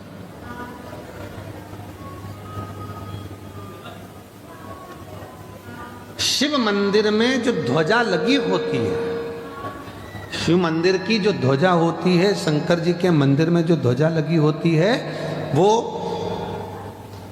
हमारे क्षेत्र में, हमारे गांव में, हमारे क्षेत्र के अंतर्गत कोई का भी अगर कोई पाप कृत्य भी उस क्षेत्र में अगर एकत्रित होता है तो वो ध्वजा की जो लहर होती है, ध्वजा का जो वो क्या कहते हैं आप लोग, नाथद्वारा कौन कौन गए? हाथ उठाओ जरा, नाथद्वारा जाने वाले। नाथद्वारा गए होगे तो वहां पर एक तो जगह तो होती है दर्शन करने की थोड़ी, तो वहां जो जितने भी सेवायत होते हैं, सेवा करने वाले होते हैं, जो ठाकुर जी से लाड लड़ाने वाले होते हैं, वो कपड़ा रखते हैं और उस कपड़े का झोटा देते रहते हैं। चलो आगे बढ़ो, चलो आगे बढ़ो, चलो आगे बढ़ो, चलो आगे बढ़ो, झोटा देते हैं।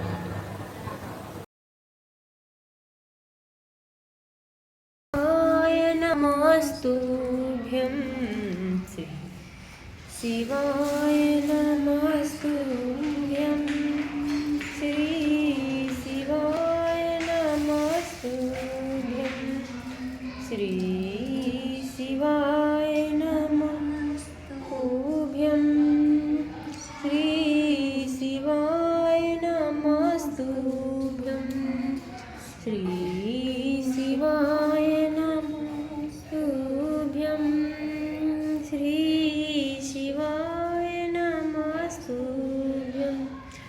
हर हर महादेव, हर हर महादेव, हर हर त्रिकालदर्शी झोटा मारते रहते। चलो और अपन ठाकुर जी का नाम लेते हुए, गिराज धरण प्रभु तुम्हारी शरण, गिराज धरण प्रभु तुम्हारी शरण, गिराज धरण प्रभु तुम्हारी शरण, बोलते बोलते बोलते बोलते आगे बढ़ते चले जाते, आगे जाते जाते तो वो जो झपटा है, जो जो झपटा मारा जाता है, वो इसलिए मारा जाता है कि चलो तुम्हारे जितने पाप थे वो सब ठाकुर जी के चरणों में दर्शन करते से झपट से बाहर निकल गए। चलो निकलो यहाँ से, चलो बाहर निकलते जाओ, चलते जाओ, आगे बढ़ते जाओ, वो निकल।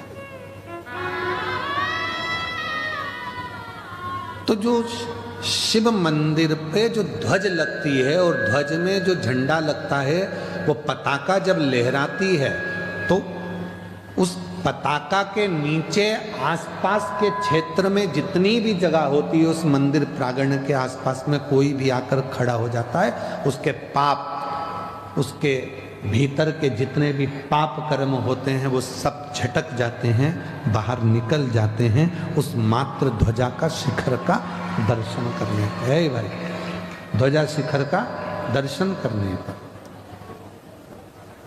ध्वजा शिखर का दर्शन करने पर वो सारे के सारे पाप समाप्त हो गए, सब समाप्त हो गए।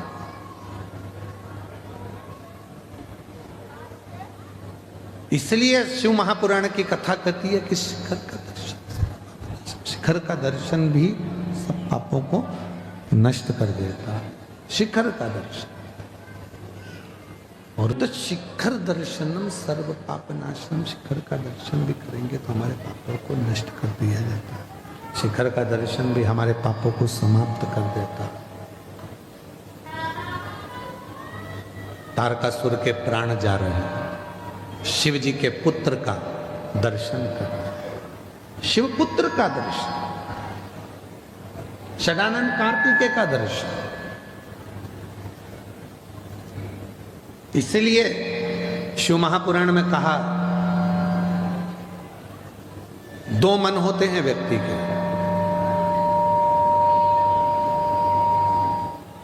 एक मन करता है कथा में चल, दूसरा मन करता है टीवी पे सुन लेंगे।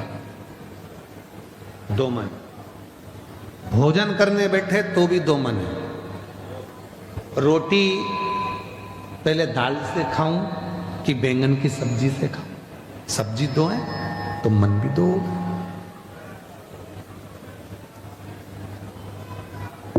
अलमारी के सामने जाकर खड़े हो गए, साड़ियां जमी हुई हैं, कपड़े रखे हुए हैं, फिर दो मन हो गए, ये पहनूं कि ये पहनूं? कौन सी पहनूं? दो मन। वस्त्र पहनते समय दो मन है, भोजन करते समय दो मन है, यहां तक कि माला जपने बैठते हैं तो भी दो मन हो जाते हैं। शंकर जी की नहीं जपूंगी तो बुरा लग जाएगा, राम जी की जपूंगी नहीं तो बुरा लग जाएगा, तो माला जपने भी बैठे हैं तो मिक्स पे सब्जी करिए, पूरी राम भाजी बनाइए। एक काम करती हूँ, राम जी की एक माला जप लेती हूँ, एक शंकर जी की जप लेती हूँ, एक कृष्ण जी की जप लेती हूँ, एक हनुमान जी की जप लेती हूँ, एक इनकी जप लेती हूँ, और बैठ गई सुबह से राम राम राम राम राम।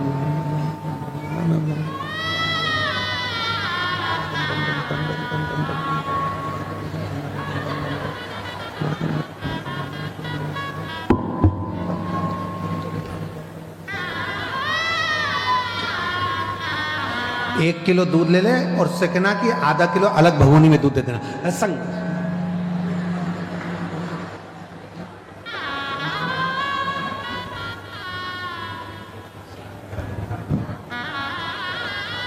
अरे इधर से लगाती लगाती उधर चली जा, पोछा सारी पूरी मिक्स बैंगन, मूली, भाजी, पालक, सब दो मन। वहां भी चल मन डोलते थे। भजन में भी मन विचलित हो रहा है, दो जगह जा रहा है, मन विचलित हो रहा है। पर शिव महापुराण की कथा कहती है, भगवान शंकर का चरित्र कथा है, शिव तत्व कथा है, शंकर जी की कथा कहती है, शिव महापुराण की कथा वर्णन करती है। अगली बार से कथा करने आएंगे तो साउंड वाले के लिए एक लोटा जल चढ़ा के आए।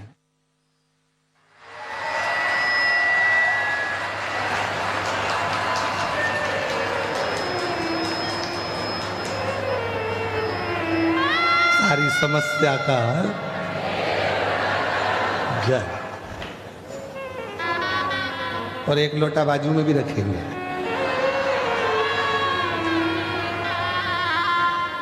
कभी कभी इनमें महादेव फंस जाए तो यहीं चढ़ा दिया जाए।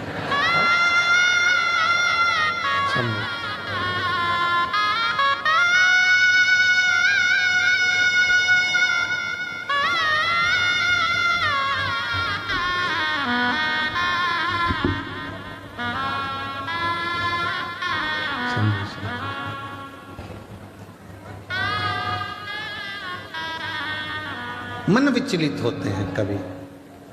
भोजन दो तरह का हो गया, वस्त्र दो तरह के हो गए, अन्य अन्य जगहों में मन भटक रहा होता है, तब उस मन को केंद्रित करना वो शिव के द्वारा,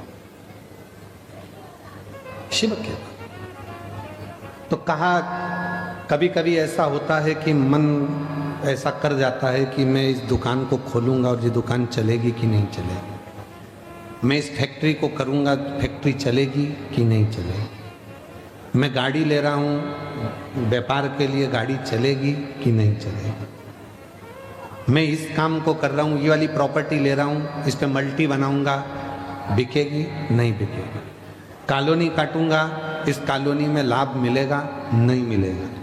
दो मन होते हैं। तो उसके लिए एक ही चीज करना है, 6 मुख वाले भगवान श्री षडानंद कार्तिकेय जी के पास जाकर खड़े होना। देखिए मन को केंद्रित करना। 2 मन हो रहे ना, तो 6 मुख वाले भगवान श्री षडानंद कार्तिकेय जी, जो शंकर जी के मंदिर में पार्वती जी रहती हैं, गणेश जी रहते हैं और कार्तिकेय जी की मूर्ति होती है। बोलो देखिए ना, दर्शन तो करें ना सबने। तो कार्तिकेय जी के सामने जाकर खड़े हो जाओ और कार्तिकेय बाबा के सम्मुख में 4 पुष्प, श्वेत सफेद कलर के 4 फूल, कोई से भी, कोई भी, 4 चावल के दाने, षडानंद कार्तिकेय जी के सामने शिव जी के मंत्र का उच्चारण करते हुए, चाहे पंचाक्षर हो नमः शिवाय, षडाक्षर हो ओम नमः शिवाय या श्री शिवाय नमस्तुभ्यम बोलकर वो चारों चावल के दाने, 4 श्वेत पुष्प कार्तिकेय बाबा के सामने समर्पित करो। और फिर तुम चाहे नई दुकान खोलो, फैक्ट्री बनाओ, प्रॉपर्टी खरीदो, तुम्हारा मन जो बार बार विचलित हो रहा था, कैसा भी मन हो, उस कार्य में तुम्हें सफलता मिलेगी जरूर, वो कार्य अटकेगा। कोई जमीन भी लिए, प्रॉपर्टी लिए, उस प्रॉपर्टी पे बिल्डिंग बनाना है, कॉलोनी काटना है, बिकेगी नहीं बिकेगी, काम होगा कि नहीं होगा, मैं ये गाड़ी खरीदूंगा, चलेगी नहीं चलेगी, मैंने ये नया काम लिया है, चलेगा नहीं चलेगा, मतलब 2 मन जहां चल रहे हैं, जहां तुम्हारे 2 मन हो रहे हैं, उस मन को एक जगह पर षडानंद कार्तिकेय जी के पास ले जाकर छोड़ दी। षडानंद कार्तिकेय जी उसको संभाल, उस मन को षडानंद कार्तिकेय जी के पास में ले जाकर छोड़ो। फिर कार्तिकेय बाबा उसको संभाल, 6 मुख वाले, 6 मुख वाले षडानंद कार्तिकेय जी उसको संभाल। महाराज तारकासुर का संहार भगवान षडानंद कार्तिकेय जी ने किया, और तारकासुर का संहार तो हो गया, तारकासुर का संहार हुआ, देवता आनंदित हो गए। भगवान शिव तारकासुर के संहार पर कार्तिकेय बाबा को श्री शैलम का स्थापन का फल प्रदान करते। आगे वर्णन आया है, भगवान के सुंदर 12 ज्योतिर्लिंग का स्मरण तुम रुका जी चंचुला देवी को करा रहे हैं। चंचुला, चंद्रदेव को काया का रोग हो गया था, और चंद्रदेव पर जब काया का रोग हुआ, उस काया के रोग से मुक्त होने के लिए चंद्रदेव ने भगवान देवाधिदेव महादेव का भजन किया।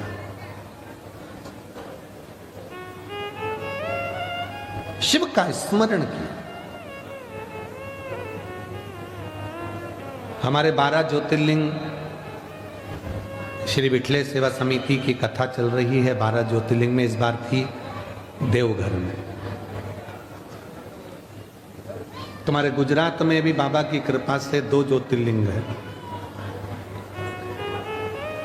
और हमारा तो बाबा देवाधिदेव महादेव से यही प्रार्थना है कि बाबा इन श्रोताओं में जो आस्था चैनल पर सुन रहे हो, सोशल मीडिया पे सुन रहे हो, या पंडाल के बाहर पंडाल में बैठकर बड़ौदा की धरा पर सुन रहे हो, ऐसी कृपा करना जब हमारी समिति की 12 ज्योतिर्लिंग की कथा सोमनाथ और नागेश्वर में आए तो आप में से सब जजमान बने और सब पे बाबा शंकर की कृपा विराजे।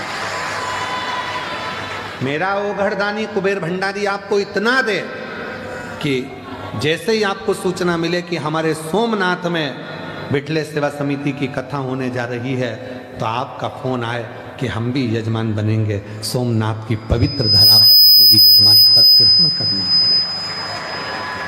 शिव से ऐसी प्रार्थना, काया के रोग से बाबा ने मुक्त किया।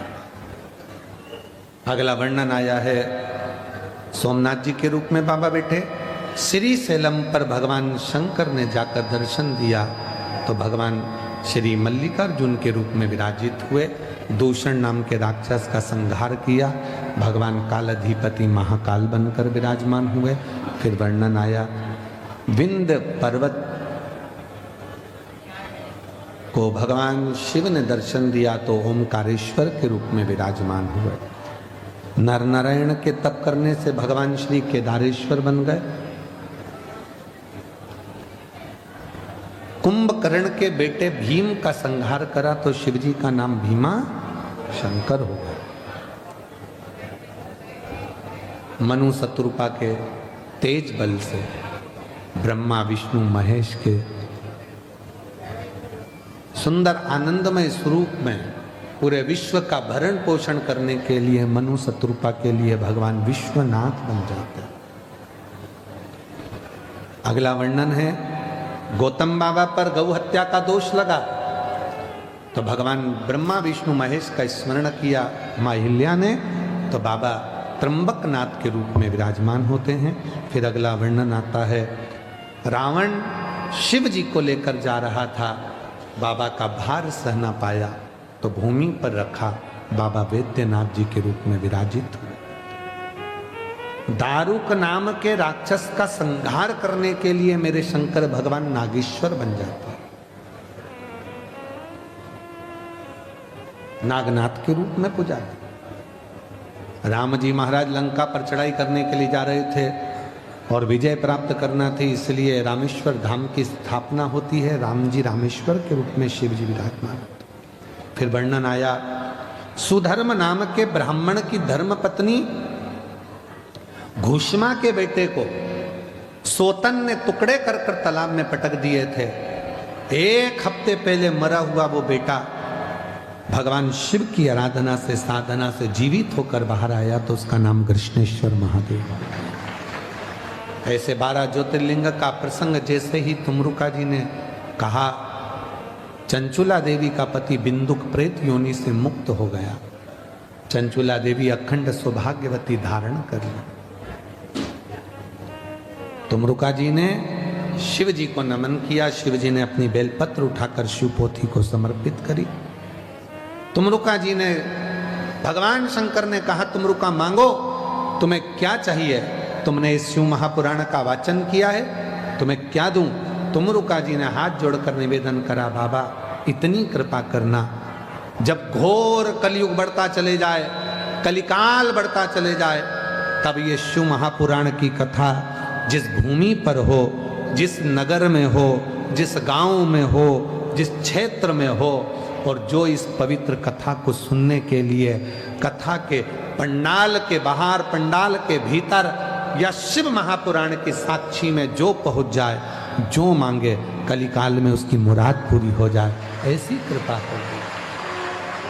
शिव जी ने वचन दे दिया, वर दे दिया, और ये पवित्र शिव महापुराण की कथा बड़ौदा नगर में धरा पर चल रही है, जिसका आज विराम दिवस है। हमारा तो केवल इतना सा निवेदन है कि इस भूमि पर बैठकर बाबा को अपने मन का भाव कहकर जब आरती के बाद यहाँ से जाओ, तो उस भूमि को नमन कर कर, रज को हृदय लगाकर बाबा से विनय कर कर जाना, कह कर जाना, बाबा सब दुख काटो।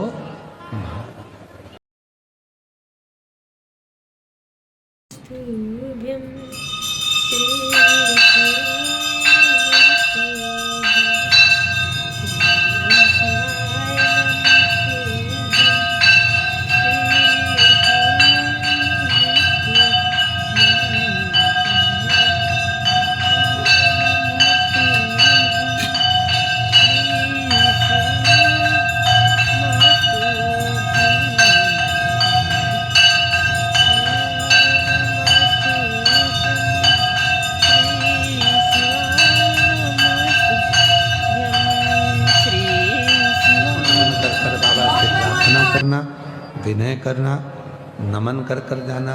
5 बार साथ में श्री शिवाय नमस्तुभ्यम आप और हम बोलेंगे। उसके बाद थोड़ी देर के लिए मौन होंगे। उस समय पर आप बाबा से अपने मन का भाव कहिएगा, प्रार्थना करिएगा।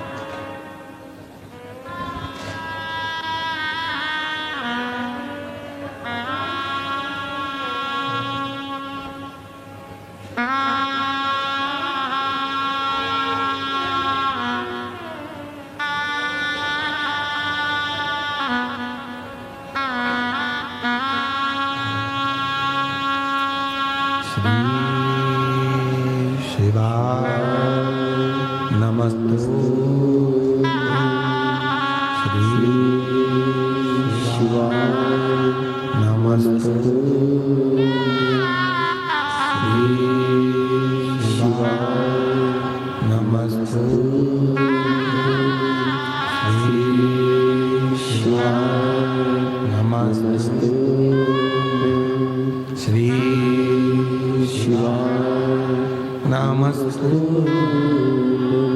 भोला सब दुख काटो ओ भोला सब दुख काटो शिव शंकर जपते माला भोले बाबा जपते माला भोला सब दुख काटो ओ भोला सब दुख काटो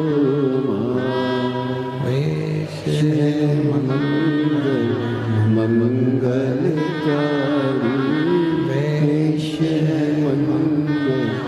मंगलकारी शमशानवासी हमारा शमशानवासी हमारा ओ भोला सब दुख काटो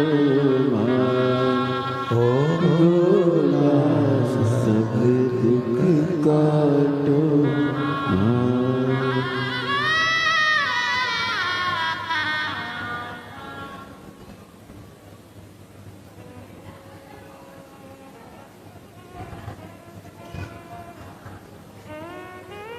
बाबा देवाधिदेव महादेव की ये पवित्र कथा आज विराम ले रही है। ऐसी पवित्र कथा बड़ौदा में होते रहना चाहिए। बोलो सही है। शंकर भगवान कुबरेश्वर धाम से आते रहें और भोले बाबा आप सभी की झोलियां भरते रहें, ये कामना रखें। और बाबा से प्रार्थना करो कि बाबा इतना देना कि हम भी यजमान बने और हम पर भी कृपा करें, तेरी करुणा बना करें। विश्वास के साथ में ये शिव पुराण की कथा कहती है कि बाबा देता है, थोड़ा समय लग सकता है, पर जो तुमने कथा के पंडाल में मांगा है वो तुम्हारी झोली में आएगा जरूर, ये निश्चित मिलेगा। थोड़ा समय, बहुत भाव से ये कथा हुई। पुलिस प्रशासन ने, बड़ौदा कलेक्टर महोदय, IG, DIG, commissioner, SP, TI, IG, चिकित्सा विभाग, पीडब्ल्यूडी विभाग, विद्युत विभाग, यहाँ की नगर निगम, यहाँ के विधायक, यहाँ के सांसद, यहाँ की पंचायत, सबको हम बहुत बहुत धन्यवाद देते हैं। आप सबका सहयोग, प्रेम इस कार्यक्रम को सफल बनाया। सबका सहयोग, सबका प्रेम इस पवित्र कथा को अपने लक्ष्य तक, मंजिल तक लेकर गया, पहुंचाया। जितने श्रोता बहन भाई ऑनलाइन कथा को सुन रहे हैं, टीवी के सामने, मोबाइल पर, फेसबुक, इंस्टाग्राम, व्हाट्सएप आदि पर, सबको यूट्यूब पर साधुवाद देते हैं। शिव कृपा बनी रहे, खूब करुणा पर मेरा भोलेनाथ बनाकर रखे, सबके भंडार भर के रखे, सबको स्वस्थ रखे। और बाबा के धाम आप आते रहें, सीहोर कुबरेश्वर धाम, वो आपका मायका है। मेरी बेटियां, मेरी बहनें, मेरी जीजियां दिल से पधारें, बाबा आप पर कृपा करे। सभी को साधुवाद देते हुए पुनः इस व्यासपीठ से अगर बोलने में, कहने में कोई त्रुटि हुई हो तो उसके लिए क्षमा मांगते हैं और बाबा से प्रार्थना करते हैं कि बाबा ऐसे ही अपने नगर को, पूरे गुजरात को, पूरे देश को स्वस्थ रखे, आनंद में रखे और प्रसन्न रखे। हर हर श्री शिवाय नमस्तुभ्यं, श्री शिवाय नमस्तुभ्यं, श्री शिवाय नमस्तुभ्यं, श्री शिवाय नमस्तुभ्यं, श्री शिवाय नमस्तुभ्यं, श्री शिवाय नमस्तुभ्यं, श्री बाबा तेरी बेटी की लाज रख ले बाबा भोलेनाथ शंभुनाथ शिवाय नमस्तुभ्यं, हे मेरे बाबा, हे मेरे श्री शिवाय भोलेनाथ की जय नमस्तुभ्यं, शिव भोलेनाथ की, हे मेरे भोले बाबा। शिवाय नमस्तुभ्यं श्री शिवाय नमस्तुभ्यं श्री शिवाय नमस्तुभ्यं श्री शिवाय। राधे राधे शास्त्री जी। नमस्तु।